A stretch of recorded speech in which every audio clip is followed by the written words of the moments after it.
Yo minasan, seperti biasa kembali lagi bersama channel Sayonara Jiraiya. Video ini merupakan lanjutan pembahasan kita mengenai ketegangan yang telah terjadi di desa Konoha.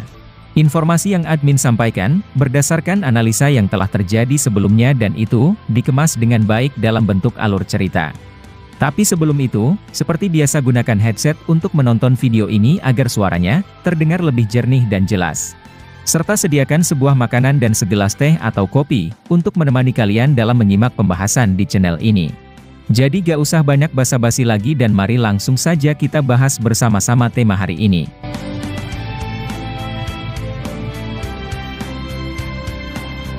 Pada adegan terakhir di video part ke-38 kemarin, kita masih masuk dalam pembahasan sebuah flashback tentang rencana Kawaki kepada Naruto.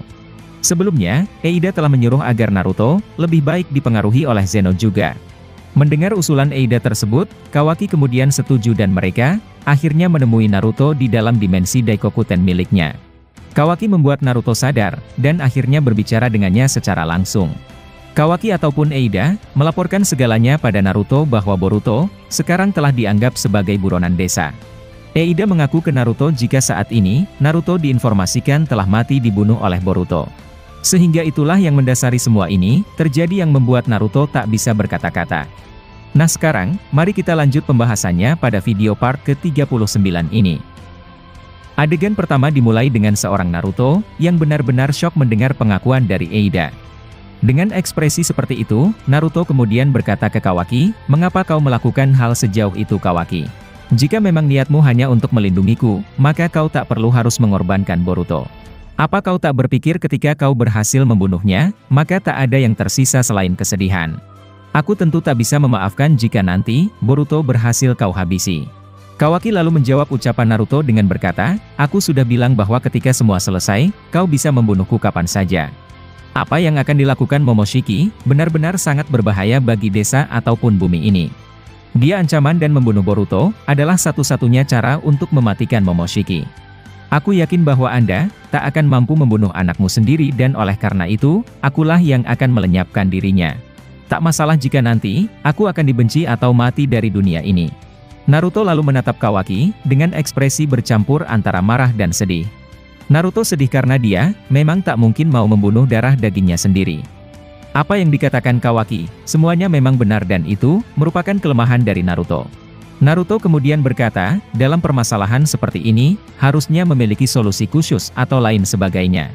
Tidak mungkin dalam sebuah urusan, tidak ada jalan keluar 1 dan 2 sebelum cara yang terakhir. Eida lalu menyanggah ucapan Naruto dengan berkata, "Anda masih belum mengerti sama sekali.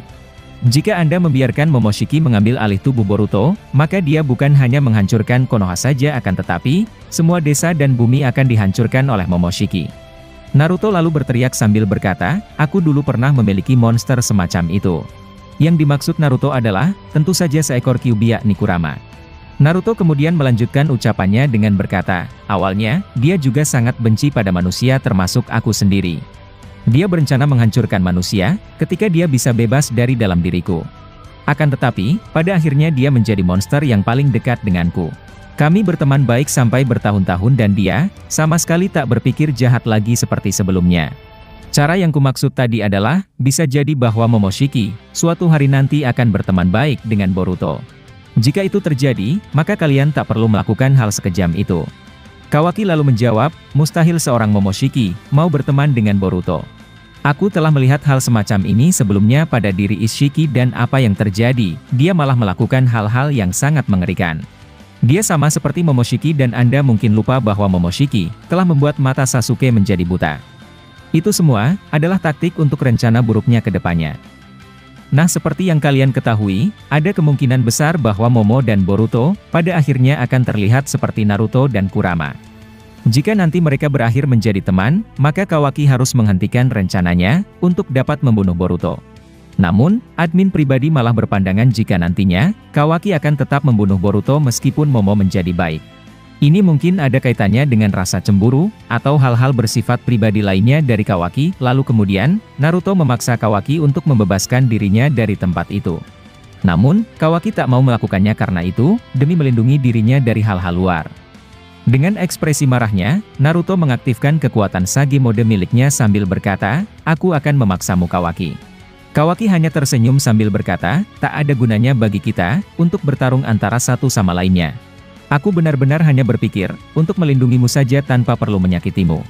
Mendengar perkataan Kawaki, Naruto langsung maju dan secara tiba-tiba muncul di belakang Kawaki sambil memegang erat tangan Kawaki sampai tak bisa bergerak. Dengan ekspresi serius Naruto berkata, "Itu sangat menyakiti perasaanku Kawaki. Kau tidak melukai fisikku akan tetapi, nanti kau benar-benar akan melukai mentalku." Dalam keadaan tegang ini, Naruto tetap tidak berniat memukul atau melukai Kawaki. Sikap baik Naruto menghalanginya untuk melakukan tindakan yang buruk. Terlebih lagi, Kawaki sudah dianggapnya sebagai anak sendiri, maka dengan itu, Kawaki tiba-tiba mengaktifkan kekuatan matanya.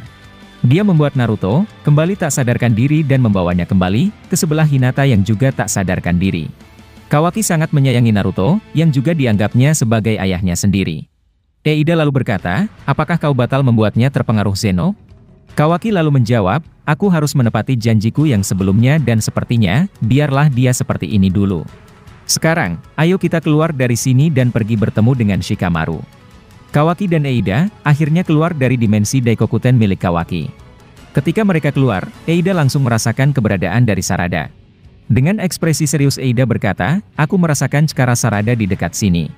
Mereka pun mencarinya dan akhirnya, mereka menemukan Sarada yang sedang bersedih di sebuah bangunan. Sarada menyadari kedatangan mereka dan dia langsung berpura-pura agar terlihat tegar. Kawaki lalu bertanya, "Apa kau masih sedih atas kehilangan ayahku dan perginya ayahmu untuk melindungi Boruto?" Sarada diam sambil berbicara dalam hati dengan berkata, "Aku harus berpura-pura menganggap dia sebagai Boruto." Sarada lalu menjawab, "Kau benar Kawaki dan itu merupakan pukulan terberat bagiku.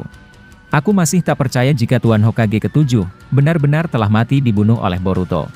Meskipun demikian, aku akan tetap membela dan memaksa Shikamaru-san untuk menarik kembali perintah membunuh Boruto dan juga ayahku." Momen Sarada ini akan menjadi titik awal sebagai bentuk perlawanan Sarada kepada Kawaki dan juga Eida nantinya. Akan tetapi, dia mesti bersabar sampai 3 tahun akan datang. Nah, adegan flashback Kawaki ini akhirnya selesai di sini dan kesimpulannya, Kawaki pada akhirnya tak mau Naruto terpengaruh Zeno. Dia masih memegang janjinya untuk tidak melakukan hal lain selain yang telah dia ucapkan ke Naruto sebelumnya.